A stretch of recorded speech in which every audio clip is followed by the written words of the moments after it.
안녕하세요. 중앙루터교회 최주훈 목사입니다. 여러분과 같이 오늘 명화를 하나 더 소개를 하려고 합니다. 1886년 미국의 자연주의 화풍을 소개한 게리 멜처스라고 하는 화가의 더 서먼이라고 하는 설교라고 하는 명화를 함께 같이 묵상을 해보려고 합니다.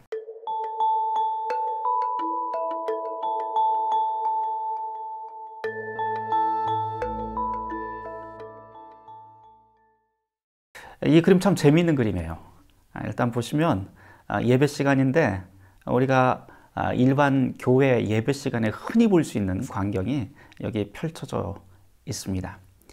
이 그림 한 장을 가지고 참 많은 이야기를 할 수가 있을 것 같은데, 여러분이 우선 이 그림을 보고 나라면 이 그림을 어떻게 소개를 할 수 있을까 한번 여러분들이 한번 궁리를 해보고 상상을 해보고 직접 설명을 한번 해봤으면 좋겠습니다.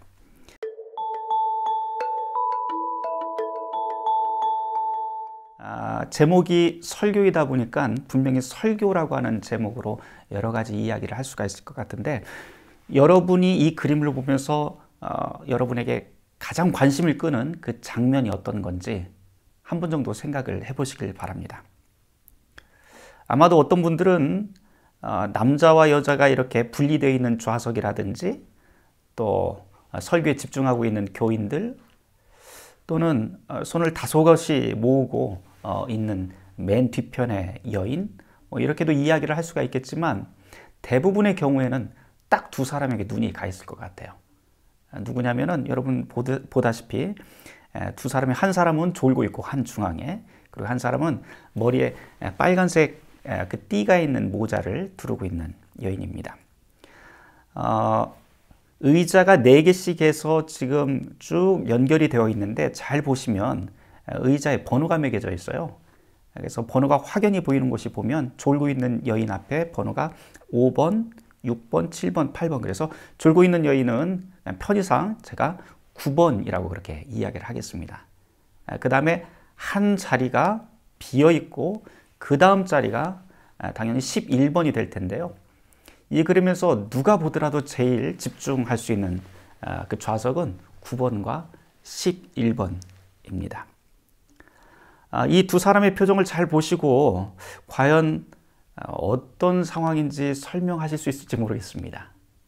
제가 이 그림을 몇 분에게 보여주고 이 그림을 한번 설명을 해보라고 했더니, 어떤 분들은 9번 좌석에 있는 여인을 보고 졸고 있다라고 이야기를 하기도 하고, 또 어떤 분들은 아주 경건하게 기도하고 있는 모습이다 라고도 이야기를 합니다. 마찬가지로 정반대의 해석을 할 수가 있는 사람이 또 있는데요. 11번 좌석에 있는 여인도 똑같습니다. 어떤 분은 졸고 있는 여인, 얼마나 피곤했으면 저렇게 졸고 있을까, 설교 시간에, 예배 시간에 졸고 있을까 라고 하면서 굉장히 측은한 눈빛으로 이 여인을 바라보고 있다고 말씀하시는 분도 있고, 또 한편으로는 정반대 해석으로 아니 도대체 예배 시간에 이렇게 졸아서 되겠느냐 라고 하면서 타박하는 모습으로, 아주 한심하게 쳐다보는 모습으로 말씀하시는 분도 제가 보았습니다. 정답은 없습니다. 사실 정답은 없지만 어떻게 보느냐의 관점에 따라 이 그림에 대한 해석은 완전히 극과 극으로 나뉠 수가 있을 것 같은데요. 그렇다고 해서 제 의견이 없으면 또 안 될 것 같아요. 저는 어떻게 보느냐, 일단 그 열쇠는, 이 그림을 여는 열쇠는 이 그림의 제목인 설교라고 하는 그 제목에 있는 것 같습니다. 그럼 도대체 어떤 설교를 하고 있었을까 또 생각을 해봐요. 사실은 이 그림이 게리 멜처스가 배경으로 삼고 있는 교회는 19세기 청교도 예배 시간을 지금 배경으로 삼고 있는데요. 그래서 지금 저 윗편에 있는 남자 두 분이, 두 명이 앉아서 성경책을 펴놓고 설교자에게 집중을 하고 있는데, 성경이 맨 앞에 있는 분의 그 성경이 펴진 그 분량 정도로 봐서 어느 정도 될 것 같습니까? 분명히 신약은 아니고요. 아마도 모세오경 정도 되는 그 부분입니다. 이것으로 봐서 지금 설교는 분명히 율법에 대한 이야기를 하고 있었을 것 같아요. 구약에 대한 이야기.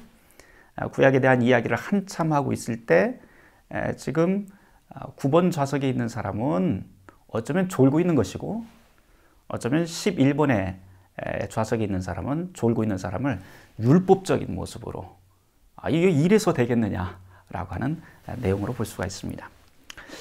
자, 설교라고 했는데요. 설교가 무엇인지 우리가 한 번 정도 여기서 생각을 해봐야 될 것 같아요. 설교는 무엇이고 예배는 무엇일까? 설교는 우리가 잘 알다시피 하나님의 말씀이라고 그렇게 이야기를 합니다. 그러면 이 설교는, 하나님의 말씀은 누가, 주체자가 누구일까요? 이것이 사실은 이 그림의 핵심적인 내용 같아요.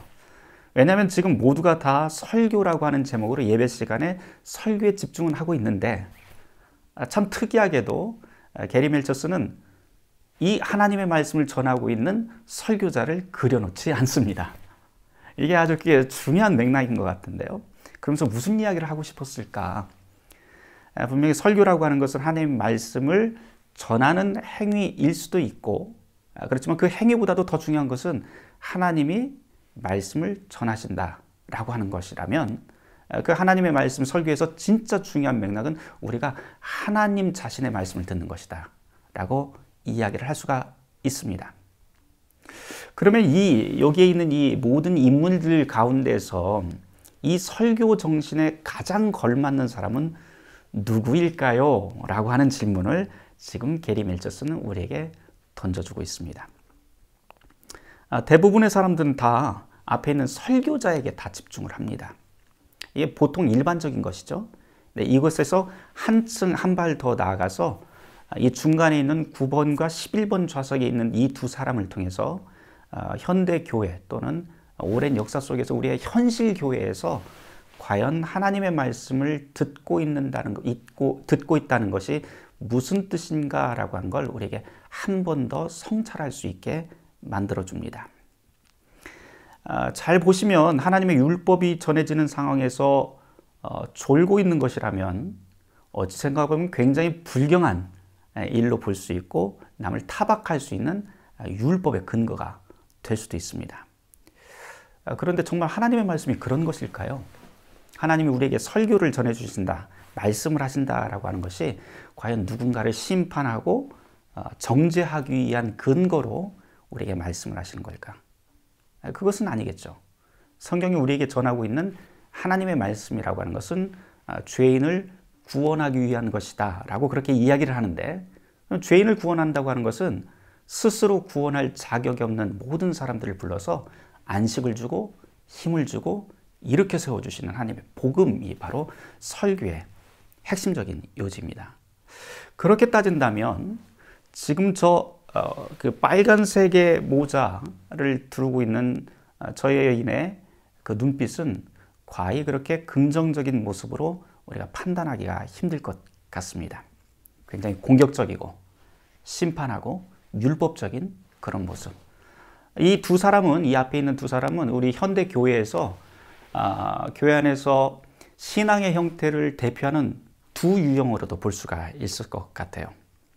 그래서 11번 좌석의 이 여인은 외형적이고 보이는 신앙을 추구하는 그런 대표적인 인물로, 그리고 지금 우리가 졸고 있는 듯이 보이지만 사실은 졸고 있는 것이 아니라, 만일 이 여인이 예배 시간에 들어와서 자기의 몸을 완전히 하나님께 다 기대고 지금 몸이 축 늘어져 있는 것 같지만 그 손을 보면 손이 하늘을 향해서 무릎 위에 딱 펼쳐져 있습니다. 다시 말해서 자기의 모든 영혼을 하나님께 맡기고 하나님의 말씀이 들리는 순간 목회자나 사람이 아니라 바로 하나님과 독대하는 시간으로서 자기가 만나고 있는 그런 상징으로도 다시 우리가 이야기를 할 수가 있다면, 지금 이 여인이야말로 정반대의 상황을 이야기하고 있는 거죠. 겉으로 보이는 외형적인 신앙을 추구하는 것이 아니라 바로 내면에서 하나님을 만나는 그런 신앙을 추구하는 것으로도 우리가 볼 수 있을 것 같습니다. 여러분은 어떻게 생각하실지 모르겠습니다. 설교가 무엇인지, 그리고 예배가 무엇인지, 우리는 교회를 다니면서 또 말씀을 들으면서 설교에 집중하면서 우리의 신앙이 어디를 향하고 있는지 한 번 정도 이 그림을 통해서 점검을 해보았으면 좋겠습니다. 제가 이 그림을 보다가 요한복음 10장의 말씀이 좀 생각이 났어요. 요한복음 10장 3절에서부터 5절까지 말씀에 보면 이런 이야기가 나옵니다. 예수님께서 당신 자신을 문지기, 또 양의 목자, 선한 목자로서 우리에게 들려주시면서 비유하면서 자기의 양들에게 무슨 이야기를 하냐면 내 양들은 내 목소리를 다 안다. 내 음성을 알고 내 음성을 따라온다라고 이야기를 합니다. 그러고 보면 예수님께서 원하시는 신자의 바른 모습들은 당신의 모습에 오롯이 집중하고 그 삶을 따라가는 사람이 아닐까 싶습니다. 우리의 신앙을 한번 점검해 보았으면 좋겠어요. 과연 우리의 신앙이 정말 오롯이 그 음성에 하나님의 안식을 주고 그리고 우리를 바른 길로 인도하시는 그 하나님의 음성에 집중하는 신앙인지, 아니면 신앙을 빙자해서 남을 판단하고 또는 나의 의의를 드러내기 위한 그런 11번 좌석에 그런 신앙을 보이고 있는지 한번 돌아봤으면 좋겠습니다. 한 가지 더 생각을 해보고 마치려고 합니다. 기독교인이라면 과연 우리는 어디에 집중을 해야 될까? 다시 말해서 이 그림 안에서 어느 자리에 있어야 될까? 나는 어느 자리에 있어야 될까? 그리고 나는 지금까지 어디에 있었는가? 돌아보았으면 좋겠습니다. 어떤 사람은 설교에 집중하는 그냥 모습으로, 또 어떤 사람은 남자와 여자가 분리된 좌석 안에 관심을 두는 사람도 있을 테고요. 또 어떤 사람은 졸고 있는 여인, 또 어떤 사람은 11번 좌석에 여인에게 관심을 두는 사람이 있을 것 같습니다. 사실은 정답은 없죠. 우리가 어디에 관심을 두고 있는지 그건 각자의 어떤 취향이라든지 아니면 각자의 삶의 자리에서 결정이 됩니다. 그러나 우리가 보이지 않는 설교자라고 하는 것을 이 게리 밀처스가 설교자를 보이지 않게 처리를 해놓은 것을 좀 주목을 해본다면 우리가 살아가면서 꼭 중요하게 여겨야 될 것은 보이는 세계만이 아니다라고 하는 것을 우리가 꼭 기억을 했으면 좋겠습니다. 엘살바도르의 대주교였던 오스카 로메로가 책을 하나 쓴 적이 있는데요. 책 제목이 굉장히 인상적이에요.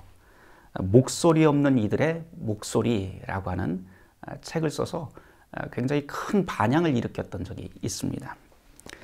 그리스도인들이 주목하면서 살아야 될 목소리가 무엇일까요?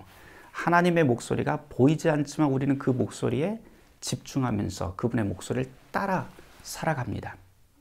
그렇다면 그리스도인은 그렇게 따라가는 삶뿐만 아니고 한 가지를 더 해야 되는데, 그것은 세상에서 목소리가 없는 사람들의 목소리를 대변하는 삶을 살아야 되지 않을까 생각을 합니다.